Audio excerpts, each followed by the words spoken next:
¿Qué tal mis amigos and welcome back to Panama Reefs. In today's episode I will show you my last tank update of August. I am terribly sorry for that clickbaity thumbnail, but I have a great episode coming to make it up to you. In today's episode we're getting new coral, new fish, and I will tell you all about the fish that made me get into saltwater. But first, let's go shopping.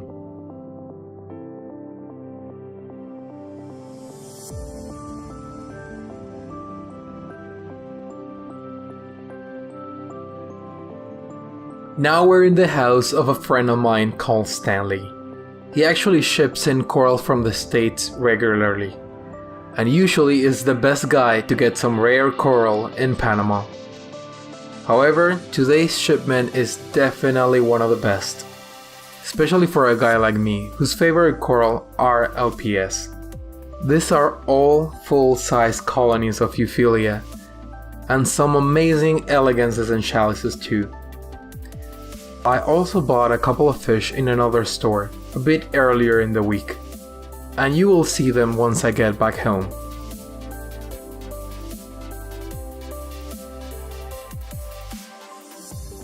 Okay guys, we're back home, so let's see what we got.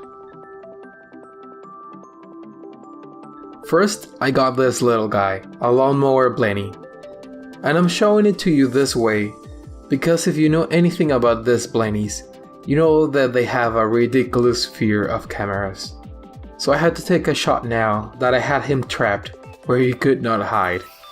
These blennies are great little cleaners, taking out hair algae everywhere.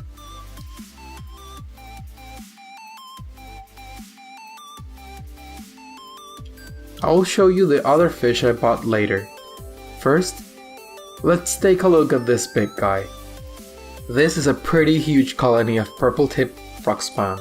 I used to keep a small frag of frog spawn when I started the hobby, but sadly after a small period of neglect, it died. This one however is completely expanded and showing some pretty great coloration. These shots were taken about a week after I bought it, so by now it is well acclimated to the water chemistry. For now, it is standing by itself on the bottom of the tank, but I am thinking of moving it to some place where it can stand out a bit more. What do you guys think? Where should I place it? Next is this colorful guy. This is called an elegance coral. These animals are probably in my top 3 favorite coral alongside the hammer. One of the best things about it is that most people that are not in the hobby will believe it to be an anemone. And unlike anemones, elegances have a very useful characteristic. They stay put wherever you place them. So it is often a much better option for any tank, especially a tank full of glued coral like this one, where it would be a total catastrophe to have an anemone going for a casual stroll and killing everything on its way.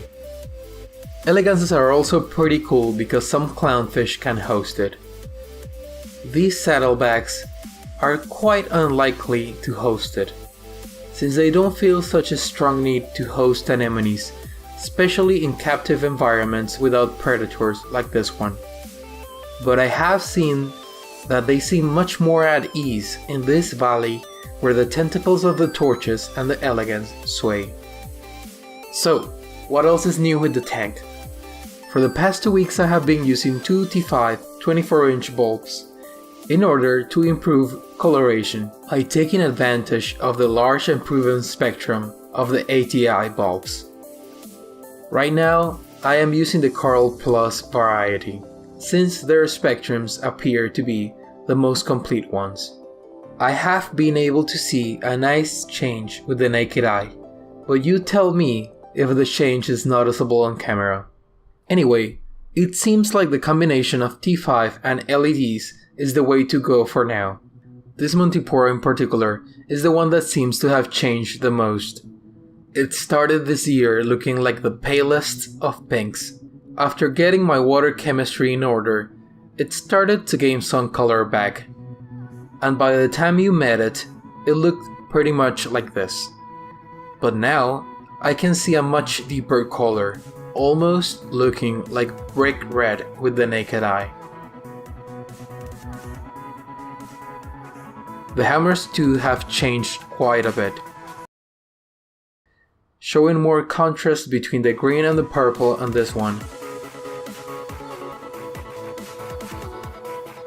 and even a little bit more yellow in the one in the middle.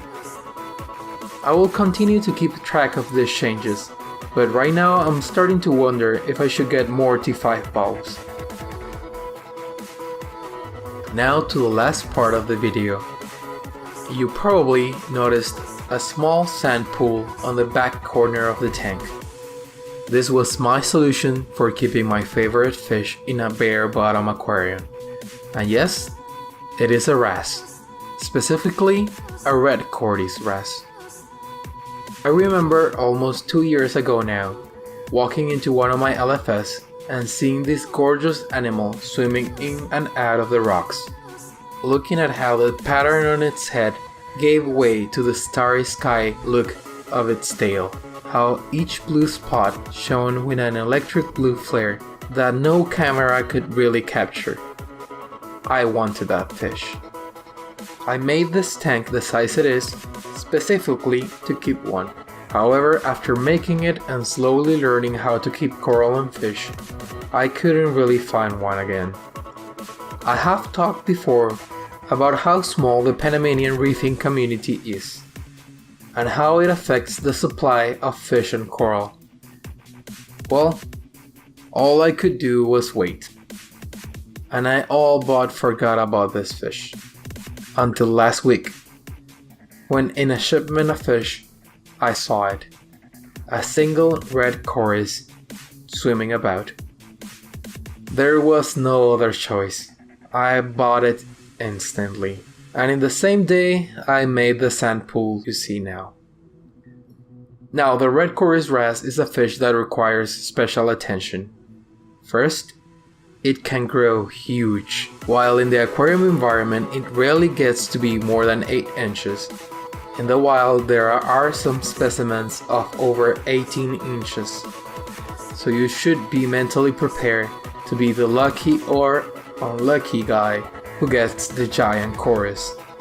Also, while they very rarely bite coral, sometimes they can get so forceful in their search of food that they can damage your coral or cause rock slides. Well, add that to the many reasons why rocks should always be securely glued together. And lastly, they can and will go after your invertebrates. Shrimp, crabs, and mainly all your cleanup crew are targets, which is why I'm starting to add a cleanup crew that consists more of fish than the very tasty crabs I used to have. All this may seem like a lot of work and difficulty for just one fish, but after a while of keeping a reef consistently, you start to enjoy the little challenges that force you to take different routes. For example, I would probably never have bought a lawnmower Blaney if it weren't for this situation. And they are pretty cool, as you see them climbing in and out of rocks or chilling around in the weirdest of places. It is the small things that make this hobby interesting. And when you see it in person, this fish is completely stunning. Worth it. By the way, I kind of also broke my own rule, and I named it way before I got to the 1 month mark. I just couldn't resist. Its name is Cora. Cora the red chorus wrasse. So guys, I have a couple of questions. If you have had any chorus wrasse, what do you think of them? And if not, will you ever consider owning one, taking into account all the negatives I just spoke of? Anyhow, this is the tank right now. I hope you enjoyed this little update, and I will be posting more videos very soon. I'll see you guys next time. Bye!